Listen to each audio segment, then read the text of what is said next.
Hey everybody, Matt Hartman here again for Drunkard's Walk. Thanks so much for listening, and thank you to Jesse L.E. for our theme music and Nick Caramillo for our artwork. And thank you, of course, to our guest, my daughter, Penny. And hey, if you're liking the show, folks, we could really use some ratings and reviews on iTunes, but also we could also use word of mouth. So, take those headphones out, turn to the person next to you and say, hey, have you heard of Drunkard's Walk? And tell them a little bit about it, see if they're interested, get them listening as well, because word of mouth is a great way to spread the good news of Drunkard's Walk. We hope that you're enjoying it. Check out our link tree if you're looking for some links to submit a suggestion or send us an email or get some merch. That's linktr.ee/drunkardswalk. You can get everything you need there. Head on over, give us that rating, give us that review, tell somebody you love about something you love. Drunkard's Walk. Thanks so much, and let's start the show.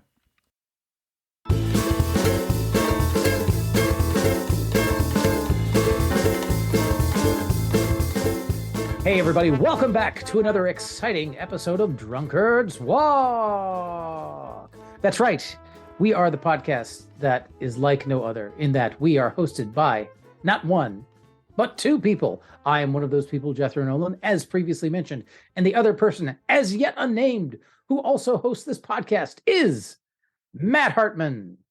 Yes, it is. It's me, Matt Hartman, the second host of Drunkard's Walk. Jethro, it is a pleasure to be here hosting along with you, my friend.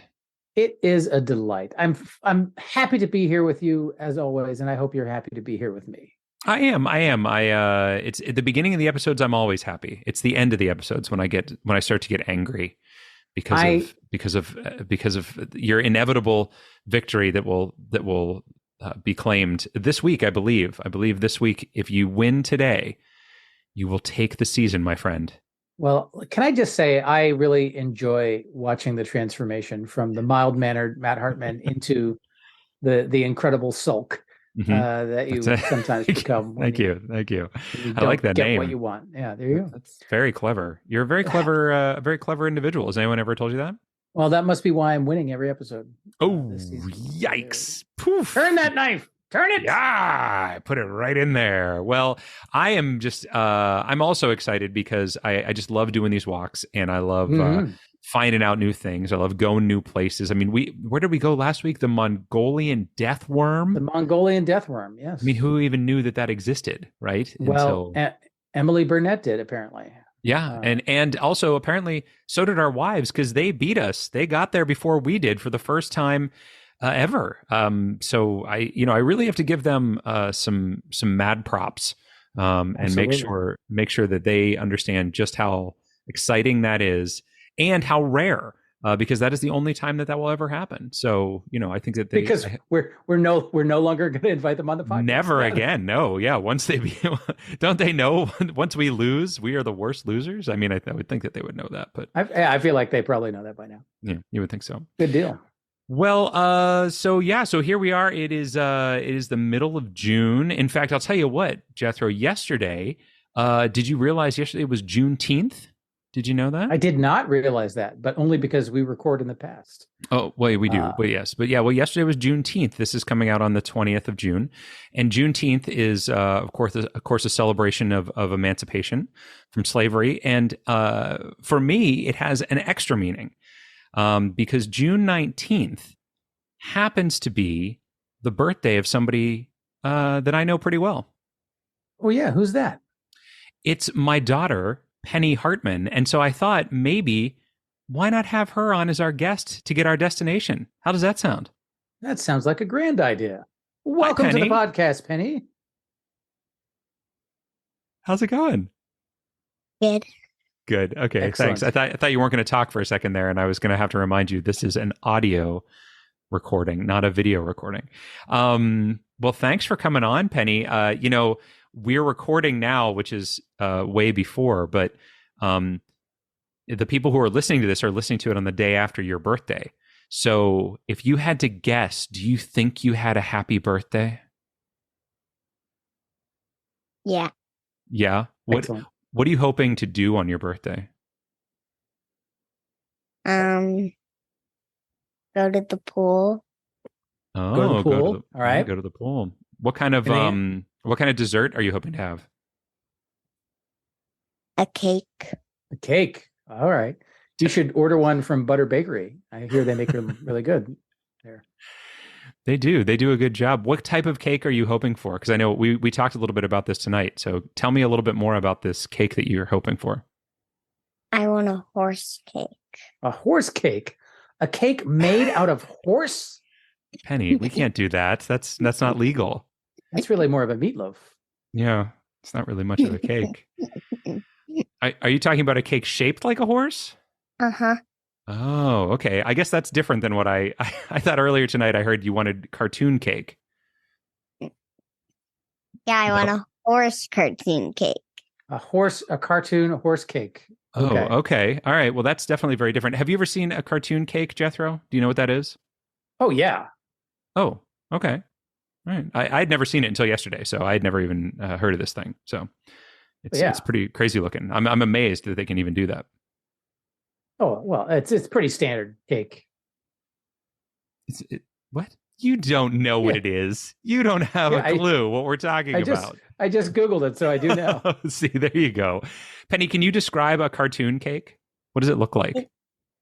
It's like where somebody like makes the shape of the cake, then like covers it in the color that they want it to be, then they outline it with black, like all of the places that would like have black in a cartoon, and then it would be a cartoon cake. Yeah, like it looks like a piece of cake from a cartoon, right? Yeah. So it's like when you go to the Simpsons portion of Universal Studios, like everything is real in the real world, but it is made to look as though it is from the cartoon. Yes, exactly. Okay. Well, okay. So, Penny, how old are you turning on this birthday? Do you remember? 7. 7. Holy cow. Wow. 7 years old. That is a big milestone. And you just finished first grade, right? Mm-hmm. Yeah. What are you looking forward to? What are you looking forward to in second grade? What's going to be the thing that you're most excited about for second grade? Knowing who my new teacher is gonna be. Yeah, that will be exciting. We won't find that out till the end of the summer, but Did you like your first grade teacher? Mm-hmm. Yeah. Okay. Tell us a little bit about your first grade teacher. What are some things that you know about her? She doesn't like birds. Uh-oh. Yeah. That's like at the top of the list, right? Yeah. She loves whales. Oh, she loves whales. I didn't know that one. And tigers. Are there any non-animal related things that you know about your teacher, or is it just all what animals she likes and doesn't like? Animals. Okay, just animals. Okay, that's fine. That tracks for first grade, I think. There you go. Well, Penny, we invited you on here, one, because I wanted to say happy birthday to you publicly, but also because we wanted to get a place to go, a destination for our walk today. So what is the topic that you have chosen for us? Princess Peach. Princess Peach! You mean like from the Mario games? Yeah. Oh, fantastic. What is your favorite Mario game?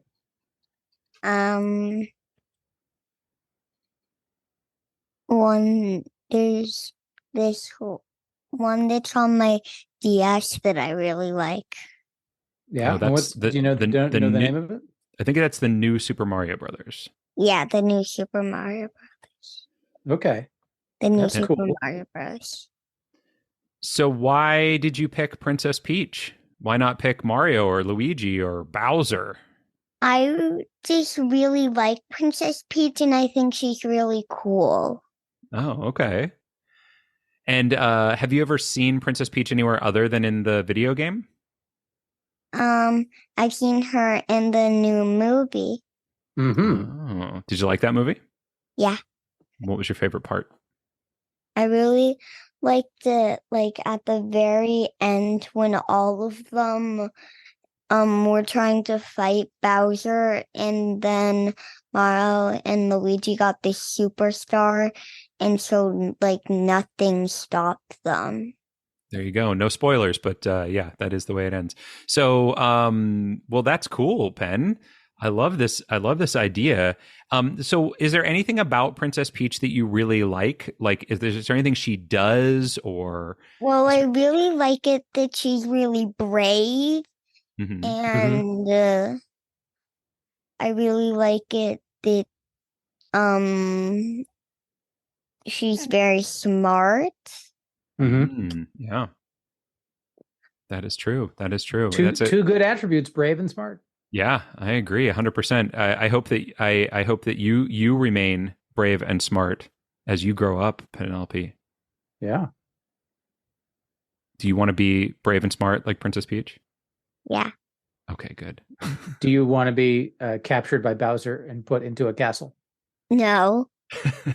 All right, so that's good. That's good. You're finding boundaries between what you want, what happens to Princess Peach. Okay, That's right. good deal. That's right. Well, Penny, this is a great topic. Thank you very much for giving it to us. We really appreciate it. Did you have anything else that you wanted to talk about before we let you go? No. Awesome. All Well, thank you. right. Thank you for coming on the podcast. Yeah. Uh-huh. Thanks, kiddo. All Talk right. to you later. Bye. Happy birthday. Bye. Happy Bye. birthday. All right, Princess Peach. Yeah, there we Now, go, Jethro. We've got Princess have- Peach. We have a distinct advantage from the last time that Penny was on, in that this is a thing I have heard of. As Whereas- Gaga Ball, not a thing. Yeah, Gaga Ball was not a thing that I had previously been exposed to. So Yeah, and before that, it was a ragamuffin. That's cat, right. The cat breed. So yeah, There you go. this is definitely something that I am much more familiar with myself. Although I can't wait to find this page, because I have a real question and I'm sure like the real video game players out there already know the answer to this. But at some point, Princess Peach became Princess Peach, but she started as Princess Toadstool, right? Wasn't that the original she? Mario Brothers? Yeah, the first Super Mario Brothers. I'm pretty sure she's Princess Toadstool. I don't know. I mean, is it Princess Peach Toadstool? Perhaps it is. Perhaps it is. And perhaps we will find out. I know that in the second Super Mario Brothers game, she's a playable character, and can like actually float a little bit and things like that. So that was the first time she was playable. And yeah, this is going to be great. I'm really excited to go from Mongolian Deathworm to Princess Peach using only the links on the pages through Wikipedia. Indeed. That is what we do here, sir. Yeah, and I guess we can just jump right in and just get started, No, right? There's Matt, nothing else. We can't do that. We cannot just jump right in. There's some but I have to critical pretend. things that we need to do. Number Okay. one, first of all, since mathematically you have not yet been eliminated, I feel like we need to guess the number of links it's going to take us to get from Mongolian Deathworm to Princess Peach. Yes, we can do that. So we each need to write down a number. So yeah, I'm gonna write down a number. So I'm gonna think like Jethro. How would Jethro think about this? careful, that's a dangerous path you're going down. Yeah, it is. I feel like I'm gonna wind up in jail for at least a night. But I don't know. Like, you can pay bail and get out, right? Like that's a thing. That's one way to get out. Yeah, there are others. Oh, you got to tell me more about that. All right. Okay. I'm gonna. Okay. I wrote it down. Excellent. Okay. And what's the second thing we need to do? Even though you didn't say there were two things. I thought I said there were a few. Oh, did you? Okay, sorry. I thought I didn't remember, and I was trying to be clever. So sadly, we didn't ask Penny this while she was still on the call. But what's anybody drinking here? Yeah, well, I can tell you, for... she had a cup of cranberry juice tonight. Oh, that she was drinking. In fact, she brought it. She brought it from dinner specifically to have on while she was talking to us. So I should have asked her. We call that a virgin Cape Cod. What about yourself, sir? What do you have? What do we call that? A Cape That's Cod? what Is that what that is? Isn't that vodka and cranberry juice? Isn't that a Cape Cod? I thought a vodka cranberry was called vodka cranberry. I guess maybe Cape Cod. I like it. I'm going to go with it. I'm having a drink, Jethro. I'm having a drink. I have one too. Tonight, well, I'm believe it or not, after all of these episodes that we've done, I finally don't have a new bottle of bourbon. Wow. I know it's striking, but it's true. And so tonight I am drinking scotch. Oh. And I have a Glenlivet Caribbean Reserve. Ooh, So Mr. Fancy Man. It is a single malt scotch that is aged in rum barrels from the Caribbean. So it's got a little bit of a sweeter tone to it. And it's a great scotch. And it's, I mean, it's definitely fancier than the stuff I usually drink on That this. is So very fancy. So bravo. Well done. And how about yourself, sir? Well, I am having a bougie Michelob Ultra. Ooh. Because we had a Memorial Day party here a couple of days ago, and I have leftover Michelob Ultra from the party that we threw. Oh, well, that makes sense. It did not fly off the shelves. How much Michelob Ultra do you have left? Well, we went shopping at Costco for the party because we were buying a bunch of stuff. So I bought a case of Michelob Ultra, and then people also ask like, "Hey, what can I bring?" So we didn't really need anybody to bring anything, but I was like, "Hey, if you want to bring something, bring a 6-pack of something, just so we have more variety." Because we had a case of Michelob Ultra and a case of Kirkland Seltzer. Oh, okay. In addition to some non-alcoholic stuff, but we got a lot of Mickey Ultra left here, so I'm going to put on some New Balance shoes and some cargo shorts and just embrace my suburban dad dynamic. Nice. I envy you being able to shop at Costco and buy beer and I'm assuming wine and liquor as well. Is that still the case there, or is it just beer in Michigan? They definitely have wine. I did not see liquor. Okay. But I don't know if that's just the Costco we happen to be at. I do remember in Chicago they had liquor in Costco. So yeah, I know California does for sure too. Yeah. And from what I hear, it's actually not bad stuff. But I'll never know because I live in Pennsylvania. And that's right. They don't do that kind of thing here, even though they should, because they've started selling it in grocery stores as long as there's food served. And there's always food served at the Costco. You've got the little pizza bar or whatever it is. So I don't know what the deal is. Where's the beer? The deal is the unionized state stores that the Democrats will never cross. So even though it's something that makes total sense, the Democrats are afraid of pissing off a bunch of unionized workers across the state. I guess. I don't know. It feels like the state could make a lot more money too, taxing it everywhere and things like that. But hey, it could. What do I know? It could. I know nothing. Not at all. You know what I do know? What's that? I do know a little bit about the Mongolian death worm, which is where we're starting our journey today. It is where we're starting. Now, it is if I'm not mistaken, a fictional type of thing, right? It allegedly exists. A cryptid, yes. So at the risk of pissing off some conspiracy theorist listeners that we have, it is a creation from the minds of men, like the Loch Ness Monster and Bigfoot. It is not actually a real creature. Right. So that works a little bit to our advantage, right? The fact that it is somewhat fictional, I would think. I guess in that Princess Peach is also fictional. So, correct. Yes, exactly. Yeah. Exactly what I'm thinking. I will say that there is not a ton here on the page. It's a pretty sparse page, but I do see that in the popular culture section, it does reference the 2005 video game Shadow of the Colossus. Now, that is a video game, and I don't know if you know this, but Princess Peach primarily makes her living in video games. Yes, I know. I agree with that. I don't know the game Shadow of the Colossus. I'm guessing it is. It is from 2005. That's essentially all it says, and then it talks about the Mongolian death worm that's in it. But I think that's a fair thing to go through. Like I was looking at, like Dune is on here, which is a movie, although this is the novel that it's linked to.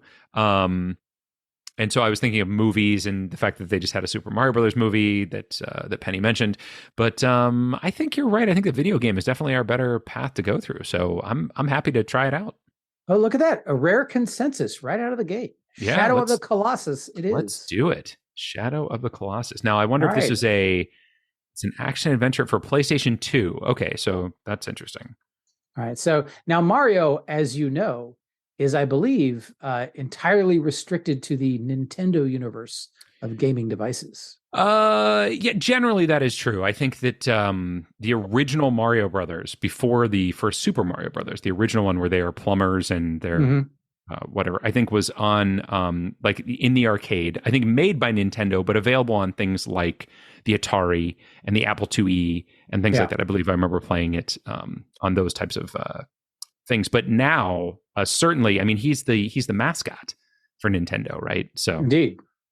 So if we found Nintendo on here, I would be. I think we could go through that. If we could just find, I mean, maybe it's just video game. Is video game linked? I mean, maybe he's a big enough video game that's a quick enough. I mean, if you go down to the external link section, there's a ton. Oh, wait a minute, we can't do that. Oh no, you can't do that. No, don't try it. Oh yeah, including video games developed in Japan, which would get us right there. Yeah, I suppose. So we didn't say anything about Shadow of the Colossus, and I think we should. We said it was from 2005. It's an action-adventure game. It's on the PlayStation 2. It takes place in a fantasy setting and follows Wander, a young man who enters an isolated and abandoned region of the realm, seeking the power to revive a girl named Mono. Okay. All right. Well, there you go. So it's an online multiplayer, or was conceived as that, but then redeveloped as a single-player title. So single-player video game is definitely a path that we could go through. Or how about list of video games that is the best video games ever made? Oh, that will definitely get us here. Where are you seeing this? That is it's in the very first section, in the third paragraph in the first sentence. Cited as an influential title in the video game industry and one of the best video games ever made is the link. Now, when you mouse over it, it says this is a list of video games that multiple video games journals or magazines have considered to be among the best of all time. Now, Matt, prior to today, have you ever heard of Shadow of the Colossus? No, I have not. Right. Though now that I see it's one of the best of all time, perhaps I'll check it out. No, I won't. I don't know what I'm talking about. I play video games like Super Mario Brothers. I never play any of these other more complex games. I can't get into them. I can't do it. Like, what's the one? Zelda. Like, everybody's crazy about Breath of the Wild. Zelda. Yes. Like, I tried playing that game. I could not get into it. Really? Bored to tears. Oh my gosh. I love it. I couldn't even figure out what to do. Like, how do you know what to do in that game? That's part of the joy of that game. And my daughter has been obsessively playing Tears of the Kingdom, which is the sequel. I see. For the last several weeks now. But part of the joy of that is it's an open world exploratory thing. So you're not just going in a very linear A to B to C mode, but like you have this tremendous world to explore. And I'm playing another game along those lines, Assassin's Creed Odyssey. At present, and I find it very satisfying because it allows me to sort of chart my own path through the game and not feel like I have to just follow the narrative or the plot. That's interesting because for me, as I'm playing a game, like I like there being that structure in the way that I'm trying to like accomplish a particular thing.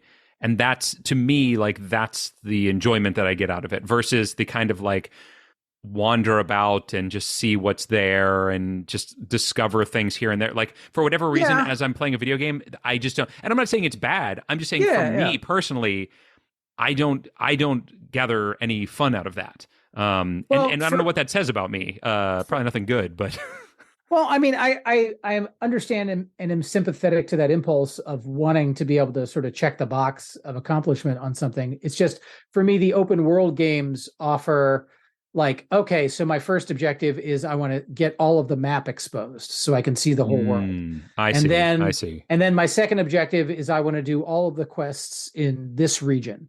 And again, you'll stumble on the sort of main plotline stuff as you do that. But it still provides the same satisfaction of like, oh, I am checking boxes. It's just which boxes I check are up to me rather than the sort of plot of the game as it is handed to you.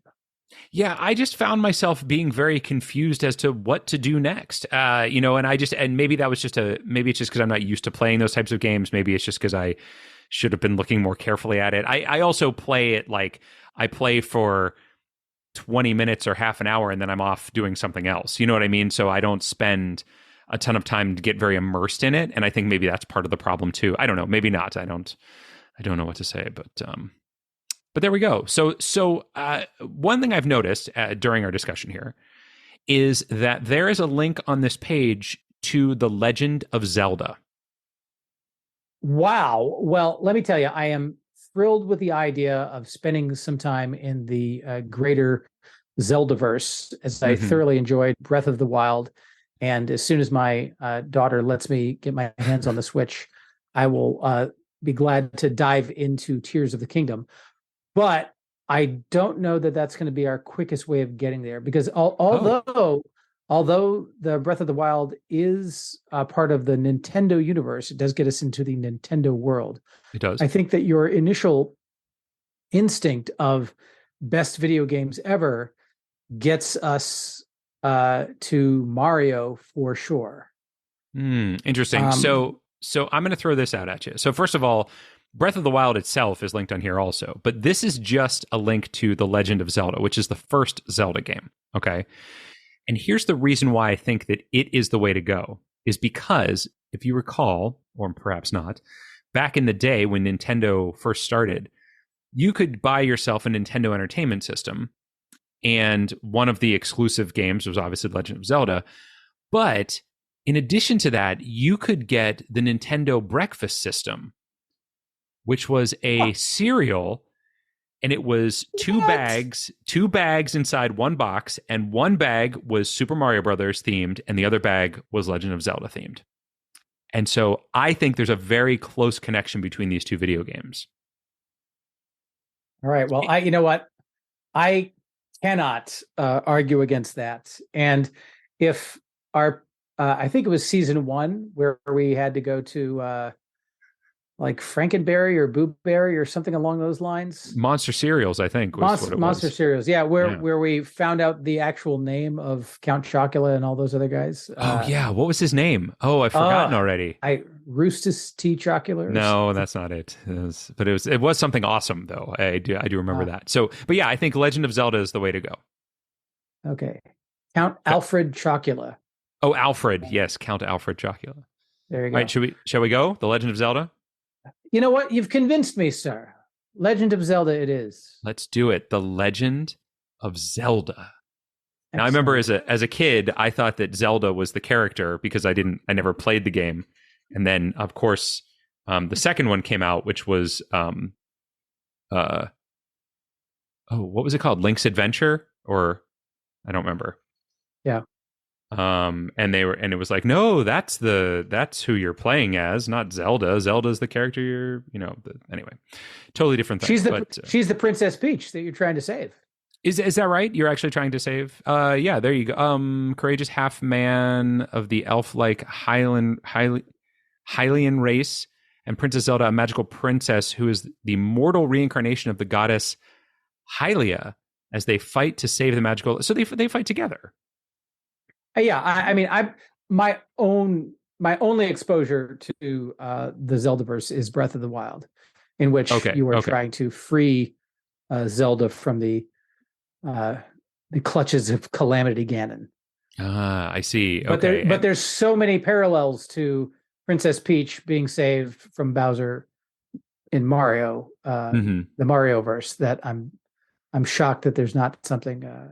Well, there might be. There might be. I mean, first of all, we do have Nintendo linked on here. So worst case scenario, we're going to be able to get to Nintendo, which is going to get us straight in. But the Zelda 2, the Adventure of Link. That's what it was. My guess is that Super Mario Brothers is going to be on this page. Yeah, or something Mario specific. Oh my gosh. I do see a link to Mario Kart 8 Deluxe here. Oh, well, that will be good because she's in that game too. But I have a link here to the Super Mario Brothers Super Show. Oh, I see it just below the TV series. Yeah. Okay. So that's an exciting one too, because that was such a terrible show. But I think either of those are probably going to get us straight to Princess Peach. Well, honestly. yeah. So there's Super Mario Brothers Super Show. There is Mario Kart 8 Deluxe. There is what else here? Super Smash Bros. Brawl Okay, yeah. and Super Smash Bros. Melee. I think she is in both of those, but I'm not 100% sure. I know for sure she's in Mario Kart 8 and the Super Mario Brothers Super Show. So I would be more inclined to go through those than the Smash Brothers, because I know that she's a character in Smash Brothers at some point, but I just don't remember exactly when she comes in. Yeah. There's also a link to the 1993 Super Mario Brothers movie, Oh which gosh. is a terrible piece of junk. That's who plays Mario in that? Bob Hoskins. Bob Hoskins. Yes. Yes. Oh my gosh, what a terrible, terrible film. Oh my God. Yeah. Oh my gosh. I love all the links on this page. We've got all the different Zelda games, obviously. We've got all the different Nintendos, Nintendo 64 and your Super Nintendo and your Switch and your 3DS and your Wii U. The Wii U, that one didn't go too well for them, right? The Wii U. No, not at all. In fact, No. my daughter was telling me after the premiere of the Zelda Breath of the Wild sequel, Tears of the Kingdom, that Mhm. after like a couple days or whatever, like 10 million copies had been downloaded. And she was like, in 10 days, they've sold more copies of Legend of Zelda than they ever sold of the whole Wii U gaming unit. Yeah, right, exactly. Which there was apparently. I'm seeing here the Legend of Zelda: The Wind Waker HD was released for the Wii U in 2013. So I guess that was. But the Wind Waker itself was on the GameCube, which is another Nintendo system. So let me ask you, Jethro, did you ever have any Nintendo systems? Did you ever own any of these besides? I know you had the Switch now, but I did not. I think my brother had one because I have a hazy memory of playing Duck Hunt in his room as a kid, but my brother didn't share things as a child, so Sure. he kept that to himself. But no, I never had. We had an Atari, and then that was pretty much it as far as gaming systems. Interesting. Now, which Atari did you have? The 2600? I want to say, yeah, the 2600 sounds right. Is it like a console you just plugged a cartridge into and you just played your game? Okay. Yeah. So I'll walk you through my video game experience. I started with we had the Atari 800, which was the one that had the keyboard on it. And so it was like an actual computer almost. Like you could get a basic cartridge and you could program and but it also had a bunch of games, and we had a disk drive for it, eventually a modem. So that's where I started. And then in the mid 80s, when the Nintendo came out, we went and stayed at a family friend's house, and they had a Nintendo, and I just spent my entire time there. Like I would wake up early in the morning to go down and play Super Mario Brothers. And so I got a paper route and saved up a bunch of money so that I could then buy a Nintendo for myself. That I played, and I didn't own a ton of games, but rented all the games in the world. And that was just one of the greatest things ever, going and renting a video game for a weekend and playing that. So that's my adventure. And then eventually never had a Super Nintendo, did get an N64 in college, did get a GameCube at some point, did get a Wii, and now have a Switch. So and I've had a couple PlayStations through there, but basically Nintendo has been my bread and butter the whole time. Yeah.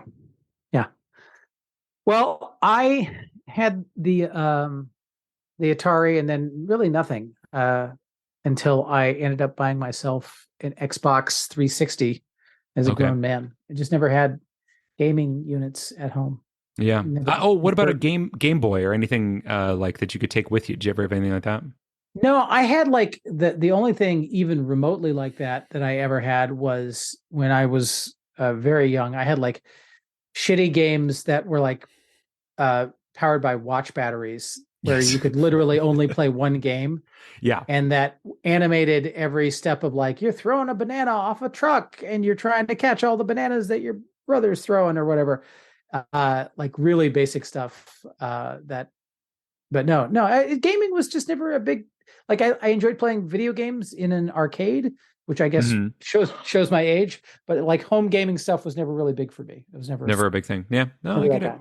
I get No, it. no judgment. It just didn't happen to coincide with my interest until I was in my 40s.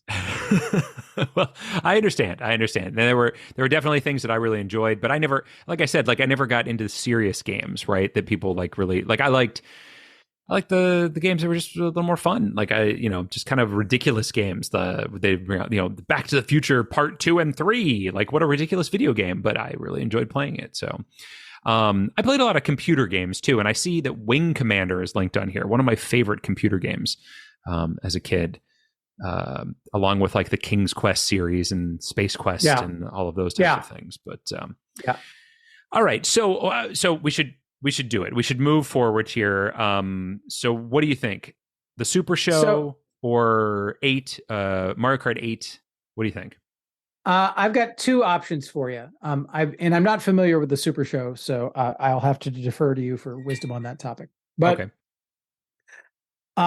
Princess Zelda is a link here, and given the parallels between her and Peach, I feel like that a greater exploration of the Princess Zelda character might have, if you will pardon the incredibly obvious wordplay, a few links to Princess Peach. Barring that, if we want to go a safer route, I think Mario Kart 8, which is a game that I own and have played and lost to my daughter more times than I can count. Mario Kart 8 is a very safe path, which will definitely get us to Princess Peach because she's one of the playable characters in that game. Yeah, well, I mean, part of our commitment to the listener, Jethro, is to try to take the quickest path that we can find. And so I feel that Mario Kart 8, if not the Super Mario Brothers Super Show was an animated, it was a cartoon with a little bit of live action. What's the guy's name who did Mario? Bob Hoskins. No. Lou Albano. He's a wrestler.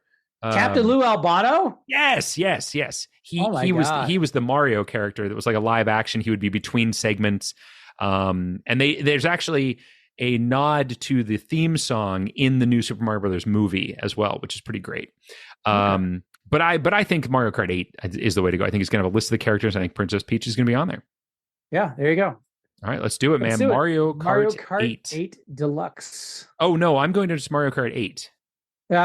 For whatever reason, it sends me to the portion of that article on Mario Kart 8 Deluxe. Oh, okay, so great. Just as long as I'm on the Mario Kart 8 page now. Great. And there it is, right on the right-hand side, cover art depicting Mario, Luigi, Princess Peach, and Bowser, and Princess Peach is linked. Oh, you've got a link already. I haven't gotten down there because I'm just up at the top reading about how it's a 2014 racing game developed for Nintendo for the Wii U. There you go. So there you go. And I'll tell you this, I have played this game this is one of the games my daughter likes as well. And we have played quite a bit. And then we have on the Switch, we have the old Nintendo 64 emulator essentially. And we went to try to play Mario Kart 64. I didn't realize how much more difficult those older games were. Oh yeah. Like you go back and play it. It's just way harder. And she was like, I don't like this. We have to go back to now your daughter's quite young, so I imagine that if you're playing honestly, like you could beat her regularly on the game, right? Yes. And we only played 50cc because she's not really quite at that level yet. But when she plays by herself, she wins all the races all the time, which is great. So you're in a lovely time because what's going to happen is when Penny goes to like junior high or something, you're going to move on with life. And eventually she's going to get to the point where she just destroys you every single time. And it's like, I remember the absolute joy on Maddie's face when she just started regularly thrashing her mother and I in that game.